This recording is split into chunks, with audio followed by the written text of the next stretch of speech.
All right. We are starting to read the book. This is our last book for the year. It's called The Sign of the Beaver by Elizabeth George Spear. This book takes place in 1768, just a few years, 6 years after the French and Indian War. So right in between the French and Indian War and before the American Revolution, when people are still exploring and moving out to different places. It's about a family that buys land in the territory of Maine, which was not a state yet, and they have to go and build a house and claim their land. I encourage you, when you get your book, to read the introduction because it talks about why people love this book. It's a story about the relationship between an Indian tribe living in Maine and the white settlers that started to come. And it's a survival book, so I think some of you will like that. But it also tells some of the things that maybe are not correct about the book, some of the ways that the author uses some of the Native American language or some of their interactions are not completely accurate. And so those are important to note when you read something that is historical fiction, something that tries to use real places and real people, but also maybe is not completely 100% accurate. It's important for us to know those things. However, it's a good book and I think you guys will enjoy it. So I'm going to read you the first 2 chapters and maybe talk about them a little bit afterwards, just like I would do in class. And then you guys, I hope you enjoy the book. So here we go.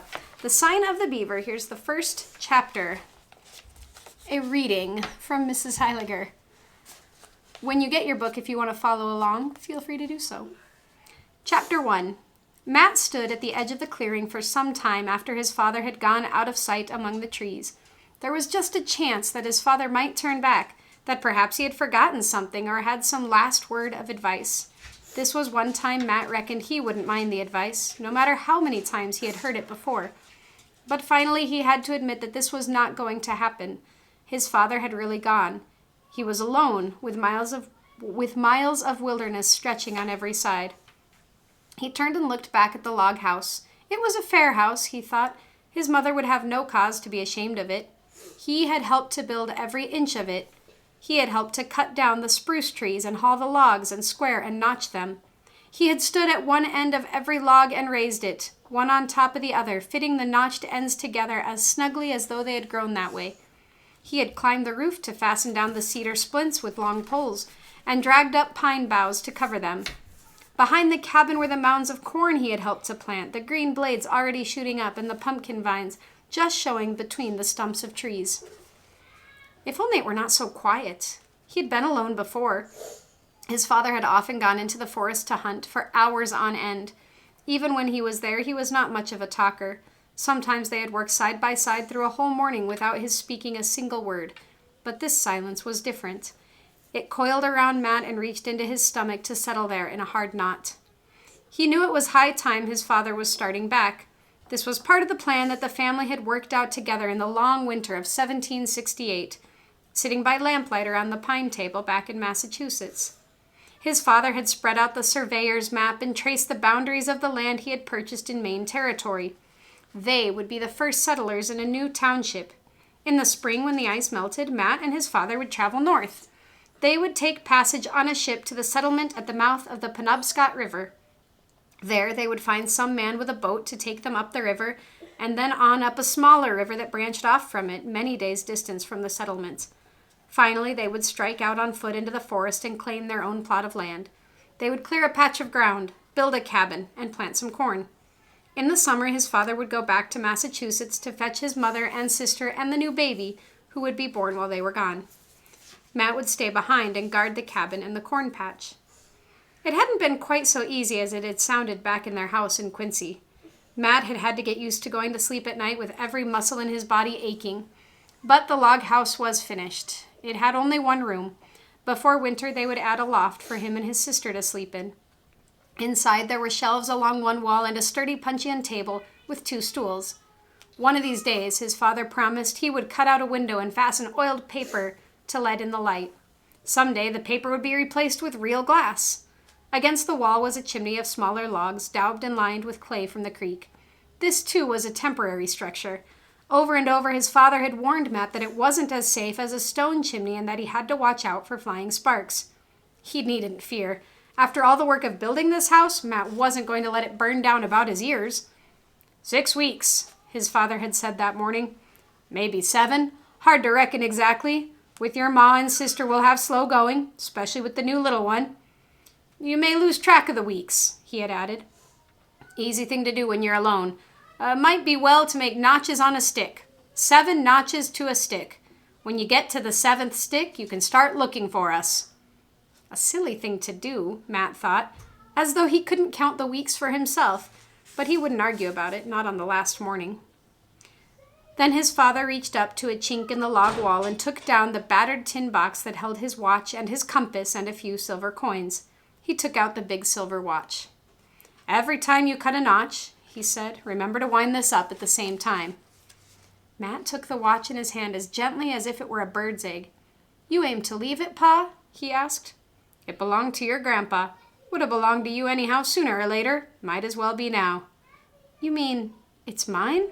Aye, it's yourn. Be kind of company hearing it tick. The lump in Matt's throat felt as big as the watch. This was the finest thing his father had ever possessed. I'll take care of it, he managed finally. Aye, I knowed you would. Mind you don't wind it up too tight. Then, just before he left, his father had given him a second gift. Thinking of it, Matt walked back into the cabin and looked up at his father's rifle, hanging on 2 pegs over the door. I'll take your old blunderbuss with me, his father had said. This one aims truer, but mind you, don't go banging away at everything that moves. Wait till you're dead sure. There's plenty of powder if you don't waste it. It was the first sign he had given that he felt uneasy about leaving Matt here alone. Matt wished now that he could have said something to reassure his father instead of standing there tongue-tied. But if he had the chance again, he knew he wouldn't do any better. They just weren't a family to put things into words. He reached up and took down the rifle. It was lighter than his old matchlock, the one his father had carried away with him in exchange. This was a fine piece, the walnut stock as smooth and shining as his mother's silk dress. It was a mite long, but it had a good balance. With this gun, he wouldn't need to waste powder, so it wouldn't hurt to take one shot right now, just to try the feel of it. He knew his father always kept that rifle as clean as a new polished spoon, but because he enjoyed handling it, Matt poked about in the touch hole with the metal pick. From the powder horn, he shook a little of the black powder into the pan.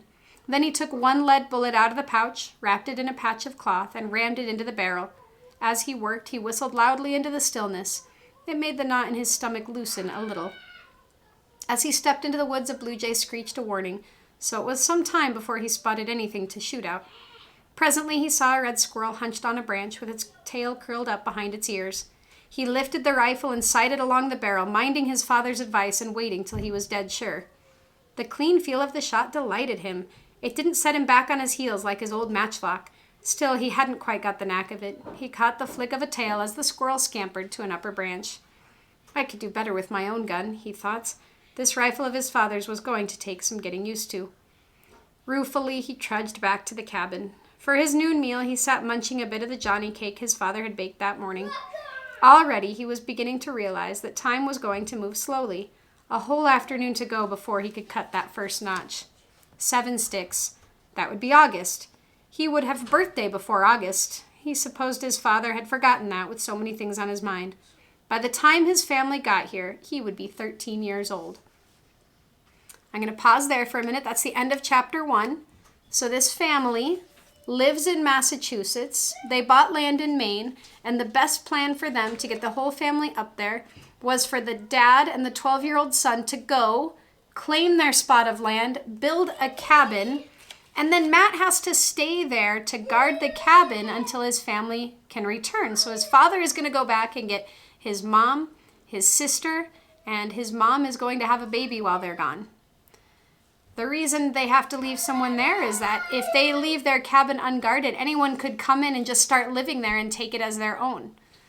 So Matt is a 12-year-old boy now getting ready to survive and take care of his house for at least 7 weeks until his family comes. I think you can hear my kids in the background. I'm sorry. I'm going to pause and then I'm going to do a different video for chapter 2.